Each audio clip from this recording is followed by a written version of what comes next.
सेवार्थ संस्थान निःशुल्क coaching classes में आप लोगों का स्वागत है। हम स्टार्ट कर रहे हैं अर्थशास्त्र। अर्थशास्त्र विषय स्टार्ट कर रहे हैं जिसको इंग्लिश में बोलते हैं इकोनॉमिक्स। इकोनॉमिक्स और अर्थशास्त्र मतलब ये क्या है? एक धन का शास्त्र है। धन का शास्त्र है जिसमें हम क्या पढ़ते हैं? अर्थशास्त्र वह शास्त्र है जो जिसमें समाज के भौतिक कल्याण के कारणों का अध्ययन किया जाता है।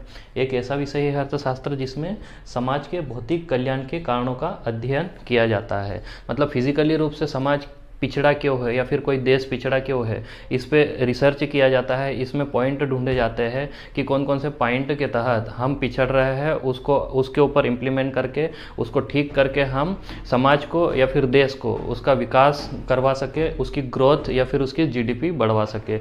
इस पे कौन काम करते हैं? जितने भी साइंटिस्ट होते हैं, इकोनॉमिक्स वाले जो इकोनॉमिक्स के साइंटिस्ट होते हैं वो लोग इस पे काम करते हैं अर्थशास्त्र में। अगर हम दूसरे पॉइंट की बात की जाए तो क्या बोल रहा है? दुर्लभ संसाधनों का उचित आवंटन। मतलब जो समाज से दूर है संसाधन, ऐसे संसाधन जिसको समाज तक पहुंचाने का काम करता है। कौन करता है? अर्थशास्त्र में रिसर्च और सारे समाज की आवश्यकता अनुसार दुर्लभ संसाधनों का उचित आवंटन समाज में करवाता है। क्यों? क्योंकि व्यक्ति या फिर नागरिकों का अधिकतम कल्याण हो सके।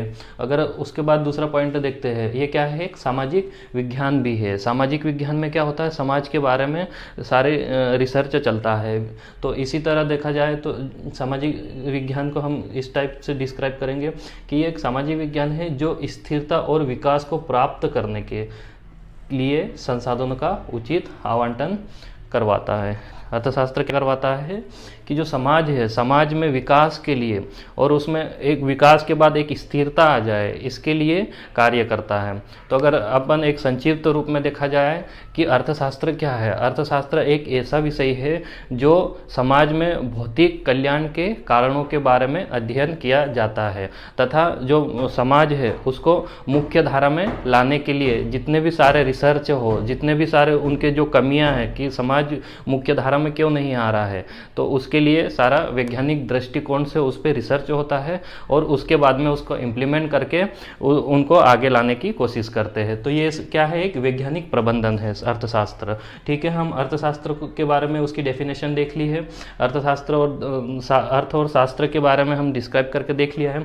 उसके बाद देखेंगे हम अर्थव्यवस्था। अर्थव्यवस्था की बात करें तो अर्थव्यवस्था और अर्थशास्त्र में डिफरेंस ये है कि अर्थशास्त्र एक वृहत अवधारणा है जिसमें साइंटिफिक तरीके से किसी देश या समाज में रिसर्च होता रहता है और उस पर इम्प्लीमेंट करके उसको सुधारा जाता है। किंतु अगर अर्थव्यवस्था की बात की जाए, अर्थव्यवस्था एक ऐसी व्यवस्था है जिसमें जो संसाधन होते हैं किसी क्षेत्र विशेष में संसाधनों का उचित आवंटन करके नागरिकों में बांटा जाता है। इस प्रकार बांटा जाता है जिससे कि उनका अधिकतम कल्याण हो सके। की परिभाषा क्या बोली थी? अर्थ का मतलब होता है धन। अर्थशास्त्र में देख लिया था अपन ने। अर्थशास्त्र, अर्थ का मतलब होता है धन और व्यवस्था का मतलब क्या होता है? व्यवस्था एक ऐसी व्यवस्था जो किसी क्षेत्र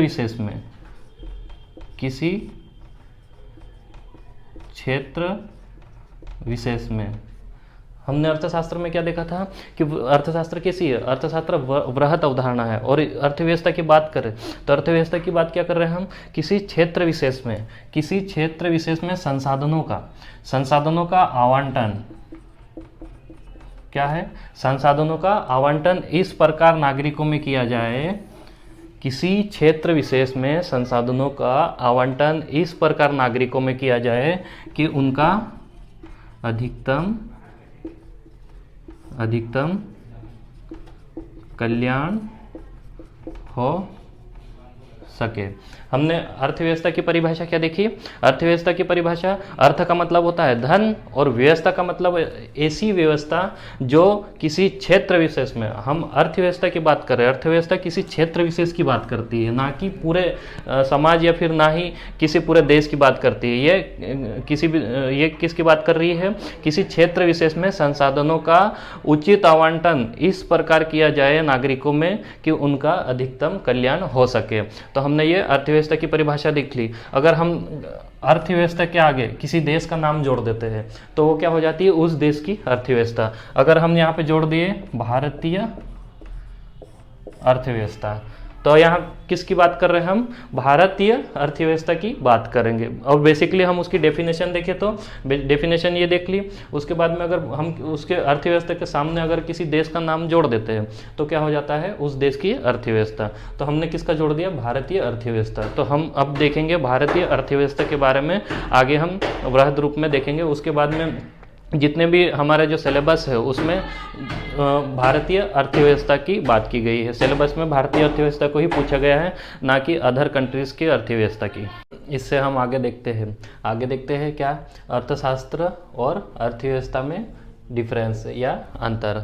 अर्थशास्त्र और अर्थव्यवस्था में क्या डिफरेंस हो सकते हैं। अपन ने देखा था, अर्थशास्त्र के बारे में पढ़ा था। अर्थशास्त्र कैसा है, एक सैद्धांतिक विचारधारा है। ये अपने सिद्धांतों पे काम करता है, सिद्धांत पे रिसर्च होते हैं, सिद्धांतों को सिद्धांत पे रिसर्च करके उसमें कैसे इम्प्लीमेंट किया जाए, इस पे काम करता है। क्या है ये, एक सैद्धांतिक विचारधारा है। अगर दूसरा पॉइंट देखा जाए तो ये आर्थिक सिद्धांतों का अध्ययन किया जाता है, आर्थिक सिद्धांतों का अध्ययन किया जाता है। वहीं अगर अर्थव्यवस्था की बात की जाए, इसको क्या है, ये वास्तविक रूप है। ये कैसा है, एक सैद्धांतिक रूप है और ये उसका वास्तविक रूप है। किसका, अर्थशास्त्र का ये वास्तविक रूप है। ग्राउंड लेवल पे अगर इसमें रिसर्च चल रहा है तो उसका इम्प्लीमेंट कैसा किया जाए, कहाँ किया जाए, तो ये कहाँ पे होता है, इसका इम्प्लीमेंट अर्थव्यवस्था में होता है। अर्थशास्त्र में एक रिसर्च होता है कि इस पॉइंट पे अपने को काम करना है, इस पॉइंट को अपने को आगे बढ़ाना है, तो उसी पॉइंट को अगर इम्प्लीमेंट करते हैं तो कहाँ पे वास्तविक। जैसे अपन एक बात कर रहे हैं, एक विधायिका होती है और एक कार्यपालिका होती है। विधायिका काम क्या होता है, विधि बनाने का, उसका इम्प्लीमेंट कौन करता है, उसका इम्प्लीमेंट कार्यपालिका करवाती है। वैसे ही ये क्या है, ये सिद्धांतों पे रिसर्च होता है, उसको वास्तविक रूप कौन देता है, वास्तविक जो ग्राउंड लेवल पे काम होता है वो कहाँ पे होता है, अर्थव्यवस्था में। तो हम देखा जाए तो ये एक सैद्धांतिक विचारता है, उसका जो वास्तविक रूप है क्या है, अर्थव्यवस्था। ठीक है, उसमें देख लिया आर्थिक सिद्धांतों का अध्ययन किया जाता है। और इसमें क्या होगा, इसमें क्या होगा,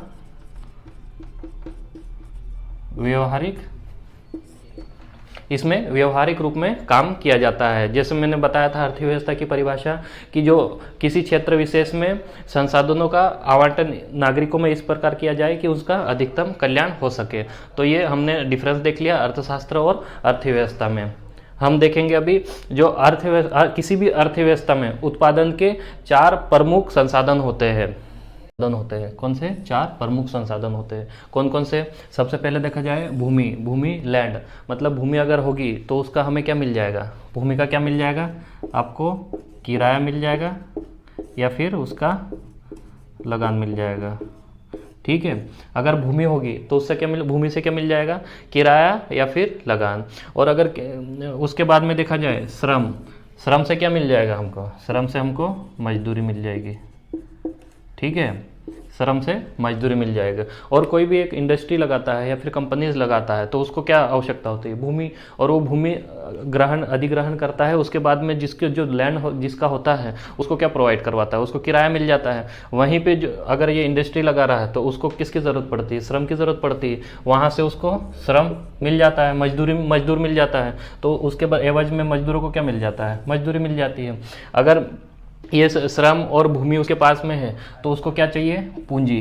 क्यों, इनको श्रम मजदूरी को भी देना है और इनको भूमि के लिए लैंड का उसका किराया भी देना है और लगान भी देना है। तो उसके पास में क्या होना चाहिए, पूंजी भी होनी चाहिए। और पूंजी के साथ साथ में अच्छी टेक्नोलॉजी होना चाहिए। क्या, अच्छी तकनीकी, जिससे ये दोनों को मैनेज कर सके।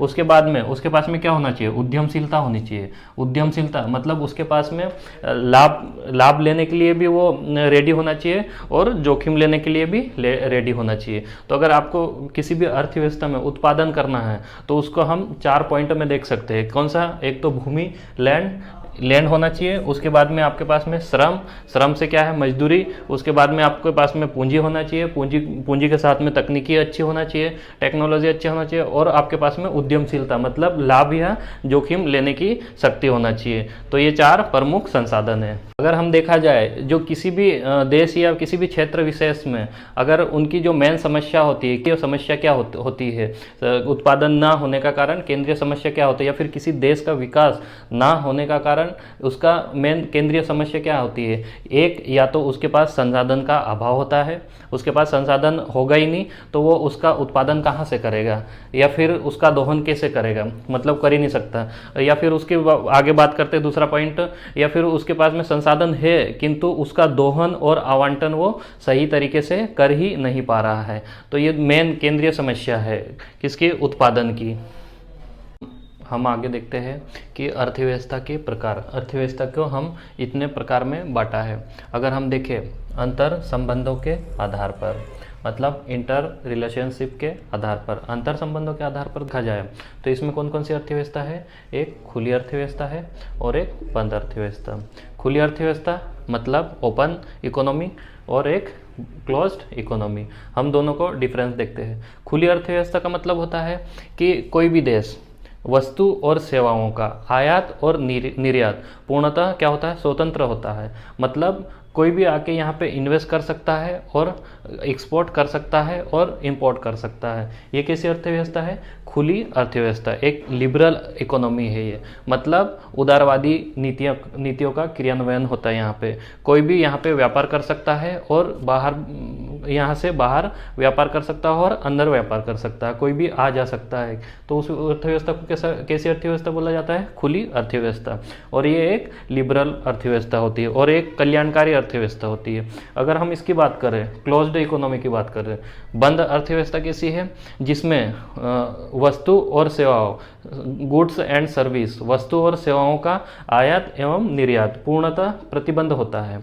मतलब यहाँ पे उन वस्तुओं का ना तो आयात कर सकते हैं और ना ही निर्यात कर सकते हैं। ये कैसा है, एक संरक्षणवादी नीति है। कैसी है, संरक्षणवादी। संरक्षणवादी का मतलब होता है कि हमारे देश का जो प्रोडक्शन है या उत्पाद है, हम उसको ज़्यादातर हमारे देश को प्रोडक्शन को प्रोमोट करने के लिए हम बाहरी देश को हमारे यहाँ पे एंट्री नहीं देते हैं, हम उसको क्या करते हैं, क्लोज कर देते हैं। तो ये एक संरक्षणवादी नीति है कि मतलब हमारा ही देश का प्रोडक्शन हमारे ही देश में बिके, ना तो हम दूसरे देश का प्रोडक्ट हमारे देश में आने दें, ना हम हमारे देश का प्रोडक्ट बाहर जाने दें। तो उसको क्या बोलते हैं, संरक्षणवादी। तो संरक्षणवादी किस में आता है, क्लोज्ड इकोनॉमी में। ये हमारे लाभ के लिए काम करता है।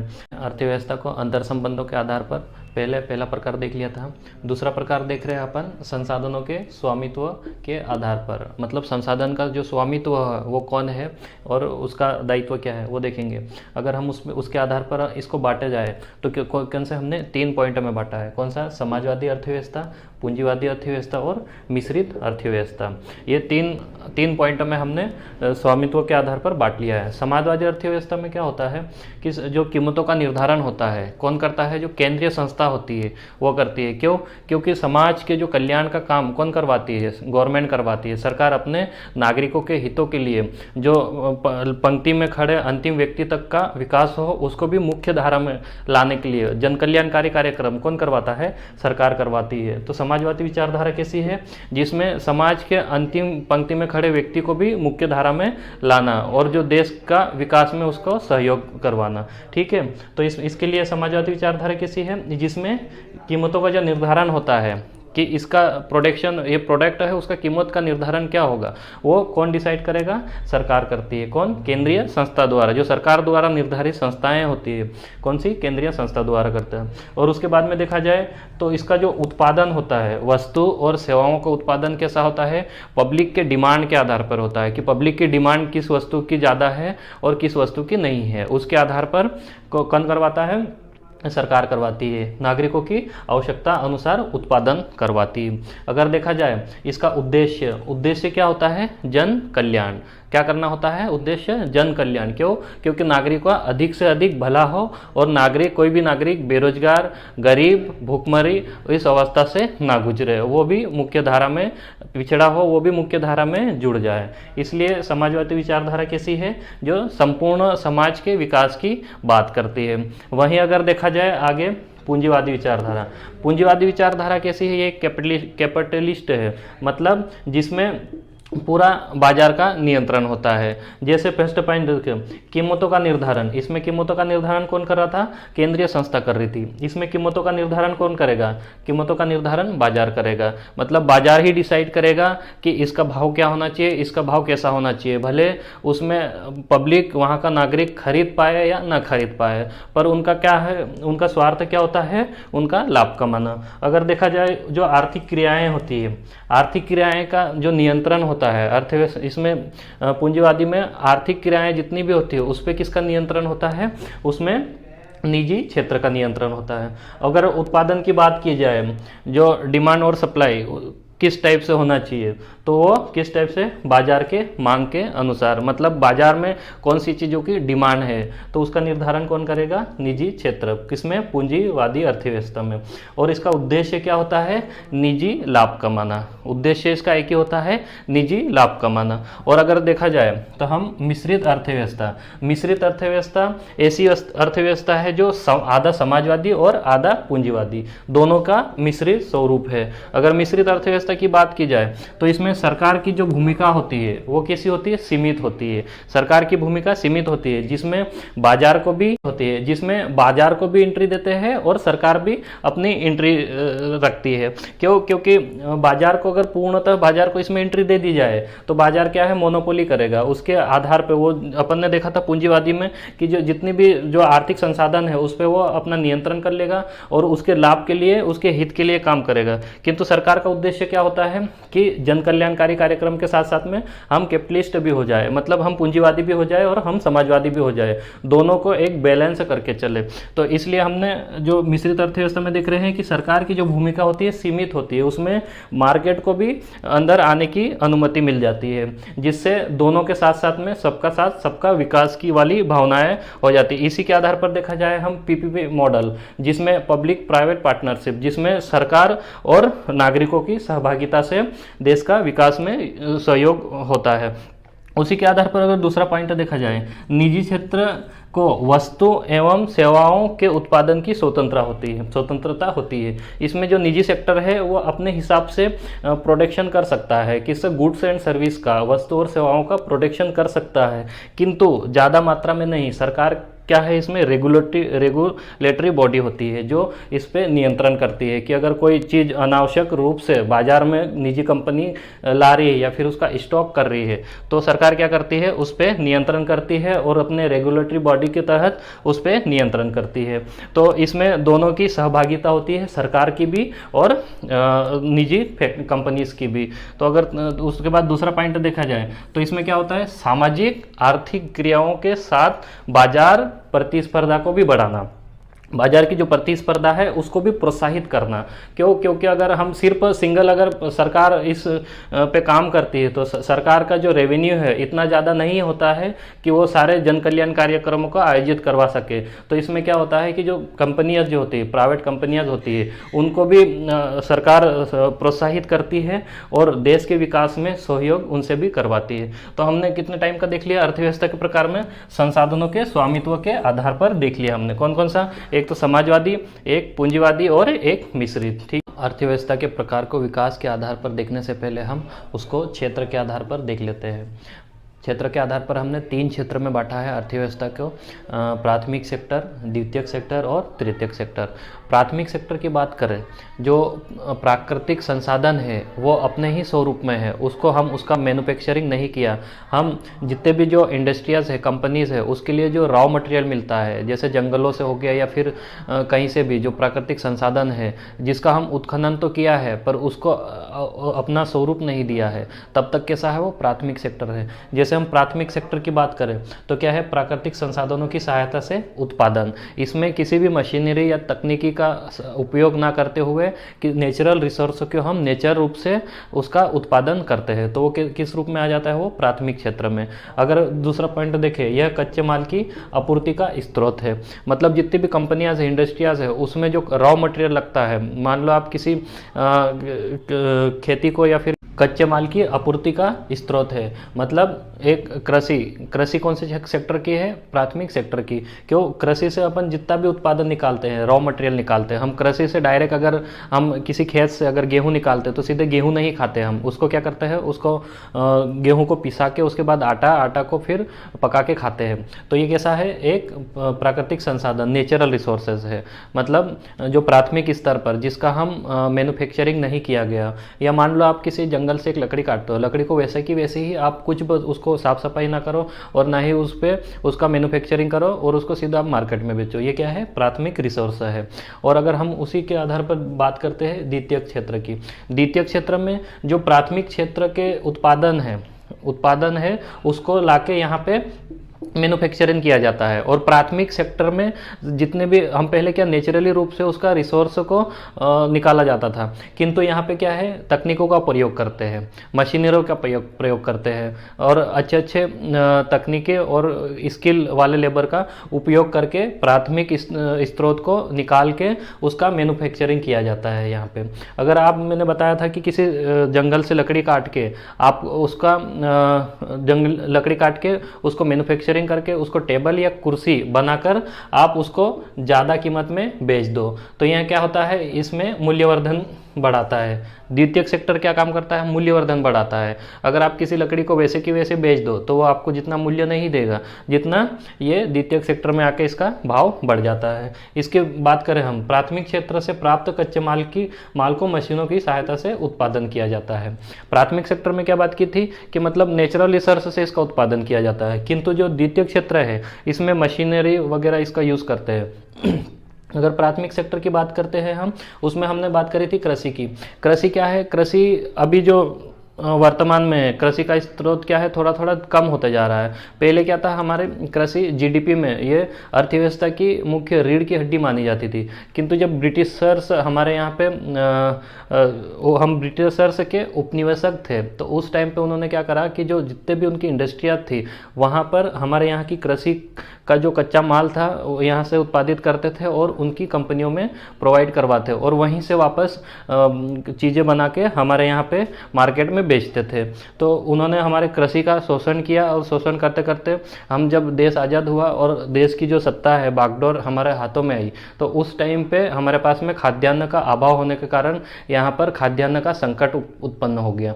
और उसी के कारण हम जब देखते हैं कि प्रथम पंचवर्षीय योजना है उसमें हम सबसे ज़्यादा महत्व दिया था कृषि को। क्यों? क्योंकि हम खाद्यान्न में आत्मनिर्भर बन सके, तो इसलिए हम कृषि का उत्पादन अधिक किया। उसी के आधार पर हम देख रहे थे कौन सा? द्वितीयक सेक्टर। तो द्वितीयक सेक्टर को भी हमने जो द्वितीय पंचवर्षीय योजना था उसमें उद्योगों को बढ़ावा दिया। क्यों? क्योंकि जो प्राथमिक सेक्टर के रिसोर्सेज है, खनिज संसाधन हमारे पास बहुत है, किंतु हमारे पास में तकनीकी का उपयोग ना होने के कारण उसका हम अच्छी तरह से दोहन नहीं कर पाए। इसलिए हम सेकेंडरी में क्या करा? द्वितीय पंचवर्षीय योजना में उसमें हम मशीनों को अधिक से अधिक तकनीकी वाले मशीनें लगाए और जो प्राइमरी सेक्टर में जो रिसोर्सेज है उसका उत्पादन किया गया।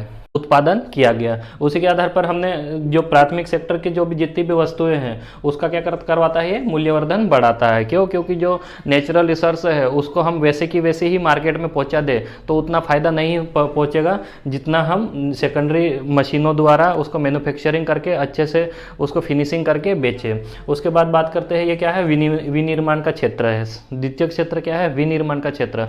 एक बार उसको बना लिया उसके बाद उसके ऊपर उसी को वापस बना रहे, उसका पुनरुद्धार या पुनर्जीर्ण कर रहे हैं, तो उसको क्या बोलते हैं? विनिर्माण, फिर से बनाना। अगर हम बात करें तृतीय क्षेत्र की, तृतीय क्षेत्र क्या है? ये एक सेवा सेक्टर है, सर्विस सेक्टर है। ये क्या करवाता है? सेवा प्रदान करता है। मतलब इन दोनों के बीच में ये मुख्य भूमिका निभाता है। कैसे? अगर तृतीय क्षेत्र की बात करें इसमें कौन कौन सा आता है? बैंकिंग, उसके बाद में परिवहन, उसके बाद में शिक्षा। ये क्या करता है? सर्विस प्रोवाइडर है। ये प्राथमिक सेक्टर को भी सर्विस देता है और द्वितीयक सेक्टर को भी सर्विस देता है। इनको भी ये पूंजी अर्थव्यवस्था को क्षेत्र के आधार पर बांटा।